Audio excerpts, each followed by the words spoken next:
So there is a timely sequence. First responders rush in, the injured are being carried to hospital, of course. And then the hospital was actually the place where I turned to. First of all, that was recommended to me by the police.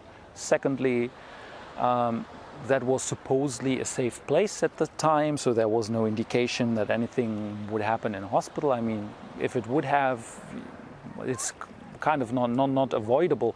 But it was also, to be honest, convenient for me to reach that very hospital where most of the victims had been brought to. So I went there, and on the maybe 2 hours after the event, and of course the emergency room was still busy in doing the triage of the injured, and there will not be much space for you, as I described earlier, to come to the scene and add yourself to the situation.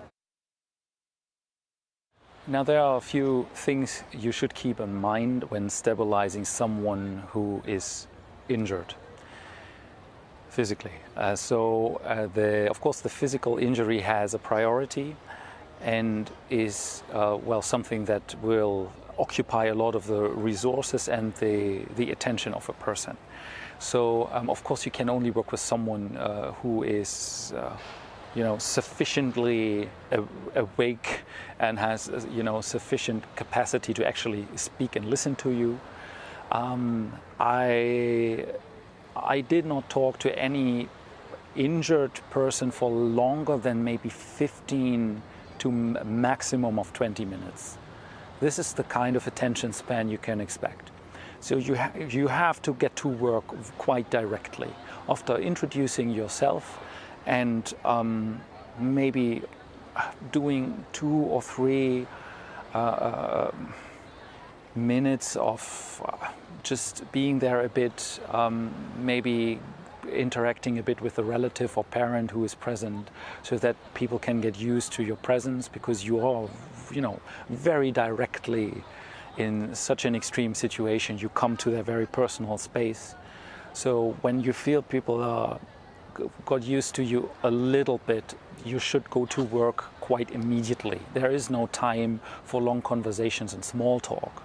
Don't waste the attention span of your client for chit-chat.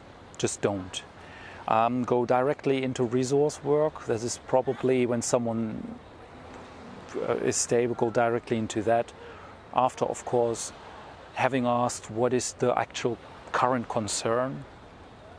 Maybe someone will tell you, well, when I close my eyes, I get the images, or someone says, well, I don't remember anything, but, well, I don't know, what do I do when something comes back? And, you get some point to start that you're actually wanted.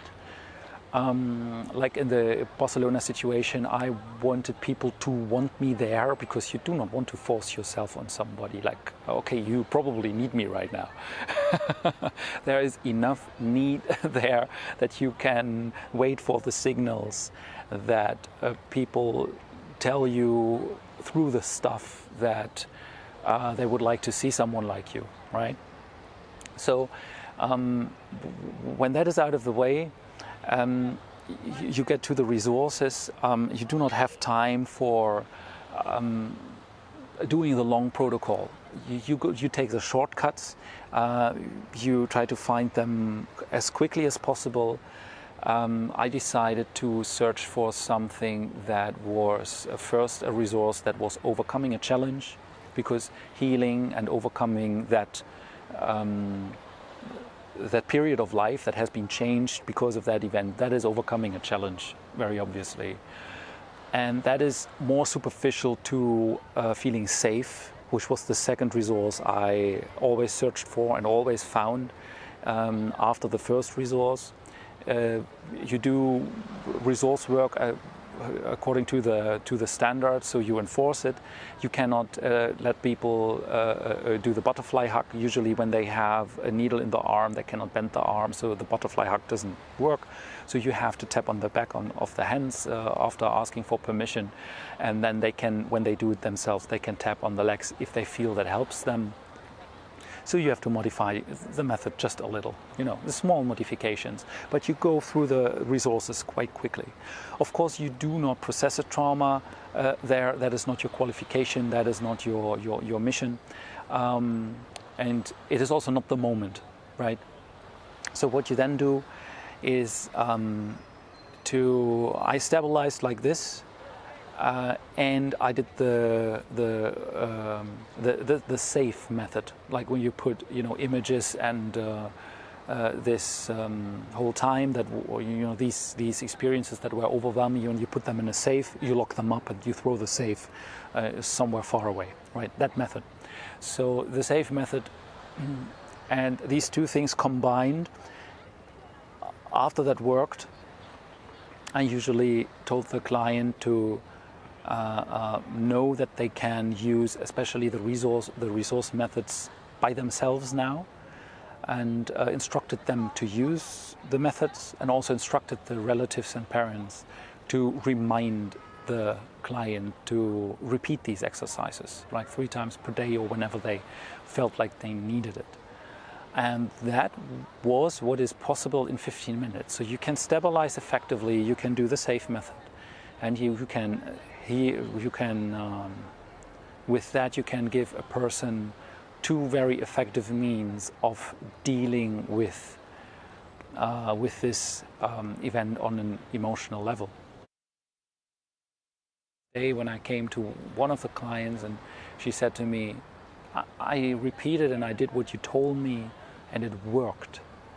And she couldn't even close her eyes really, or when she tried to sleep, like the images from the event were kicking in. And that was much less so after just using these very simple methods that I could teach her in 15 minutes. So 15 minutes make a difference of that, having these images coming back all the time, to being able to sleep. It's the difference you make. It's very simple. It's your time using the methods correctly, and the effect is directly there, it's directly observable, and it's not the magic bullet for everything. There might be situations where it is maybe difficult to have an effect, but in out of 10 cases you will have an immediate, visible and feelable effect for the person in